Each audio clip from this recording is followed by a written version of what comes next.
Ladies and gentlemen, welcome back to Basement Machinist. Today I'd like to share with you guys my latest tool purchase, which is this Barker PM horizontal milling machine. From the information that I've gathered, these little machines were built for production purposes. A company would use these machines set up to do a single operation, and the machine would do that single operation all day long. And that's pretty evident by the lever feeds for all the axes of movement. It does not have the traditional micrometer dials that you would find on your standard mills.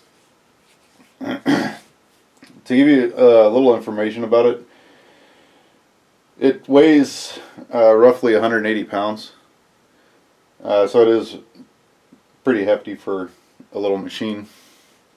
The table is 4 inches by 12 inches. The motor is a 1 horsepower motor, single phase, 110. However, this is not the original motor that came with this machine.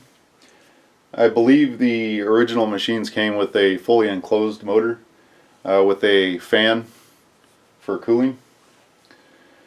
This one here is just a standard Dayton motor. It has 3-stepped pulleys, V-belt, for 3 speeds. I'm not certain what those speeds are. I'll have to look that up. And this machine doesn't run those original 3 speeds anyway. If you notice here, off of the motor mount, one of the previous owners added this plate with a secondary pulley to give the spindle a few more speeds. The spindle itself is a 3C taper to accept the 3C collets. One pretty neat feature, that I thought was pretty neat, was when you actuate the head here, if you notice that the motor moves up and down with it. That is so that the tension on the belt stays constant, so you don't have to adjust the belt tension as you're moving the head up and down. I thought that was a pretty neat feature that they built into it. Just to give you a little insight into some future videos, I plan on completely disassembling this machine, cleaning it up, make sure that there's no chips where they don't need to be. I haven't decided yet or not if I want to repaint it. After I get it all cleaned up, I'm going to have a look at the finish of the paint. If I determine then that it needs to be repainted, I'll do so. And I'm going to get the surface rust off. The surface rust is pretty minimal, actually. I was pretty excited about that. The photos on Craigslist looked like there was a lot more rust on it than there actually is.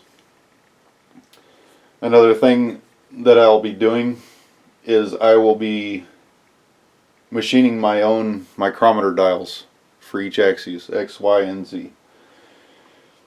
Now, the company that makes Barker are still in business. I'll leave a link to their website in the description. They still make these little machines, and you can still get parts for them. However, you're probably going to be spending an arm and a leg for them.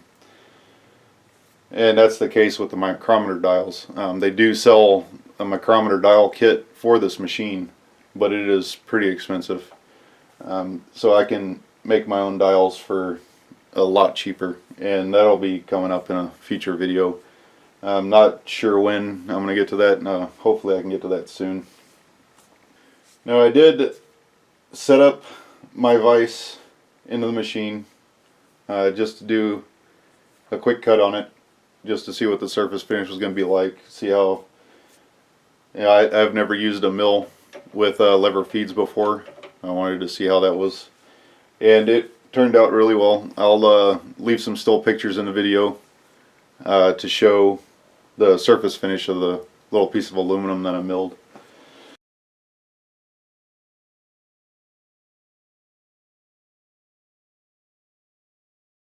I took the vise back off because I don't actually have T-nuts to fit the T-slot yet. I've got those on order. They'll be here in a couple of days. I just had the vise temporarily mounted with some standard hex head bolts that fit into the T-slot nicely. I'll go ahead and turn it on for you guys so you can hear how it sounds.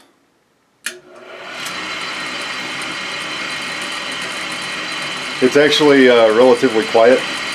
It's actually running at its second highest speed right now.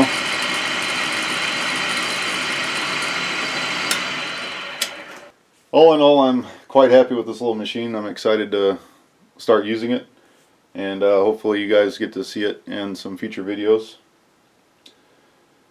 Anyway, that'll do it for this video. Thank you for watching Basement Machinist. I'll see you next time.